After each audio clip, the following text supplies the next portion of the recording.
केरळ यांच्यावर बिबट्याने हल्ला केला होता, त्याच्यामध्ये ते मयत झाले होते। त्या ठिकाणी आपण 10 पिंजरे लावले होते आणि 5 ट्रॅप कॅमेरे लावून आपण 3 दिवस शर्थीचे प्रयत्न करून त्या बिबट्याला आपण आज जेरबंद केलं आहे।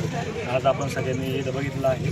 अजून आपल्याला या ठिकाणी पिंजरे आपण ॲक्टिव्ह करून अजून संध्याकाळी ड्रोन घेऊन परत अजून बाकीचे काही बिबट इथं सापडतो त्याचे आपण शहानिशा करणार आहे आणि अजून पुढे एखादं 2 बिबट असतात तर आपण त्याची पकडून घेणार आहे। सोबतच हे आज जो आपल्याला बिबट ट्रॅप झाला आहे त्याचे आपण त्या दिवशीच्या स्वॅबवर DNA हे घेतलेलं आहे, हेअर सॅम्पल आणि स्वॅब घेतलेला आहे।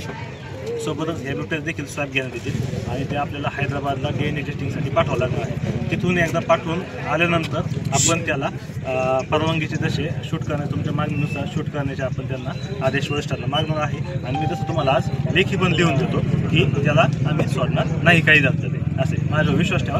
आणि हे पत्र बनवायला मला एक अर्धा 2 तास लागले या सगळ्या गोष्टीला जुळवून यायला आणि जाण्यासाठी जो काय टाईम लागेल आणि ह्या टायमिंगचा विचार करता मी इथंच थांबतो तोपर्यंत तुमच्यासोबत तुम्हाला इथंच मी सही करून पत्र देतो मी तोपर्यंत आपण फक्त एक विनंती गाडी पाठवून देऊ। म्हणजे साहेब हा जर दोषी ठरला तर तुम्ही त्याला परवानगी आणायला त्याला जबाबदार तुमची असणार आहे, तुम्ही परवानगी आणायची आणि त्याला शूट करायचं काम तुमचं राहील। माझं कोणतेही हलगर्जीपणा झालेला नाही पाहिजे साहेब, आता सांगतो। आणि इथं सर्व पाहतात ते आणि हे बघा आम्ही तुम्हाला सहकार्य केलं, तुम्ही आपण आम्हाला सहकार्य करा, या बाळाला खरी अखेर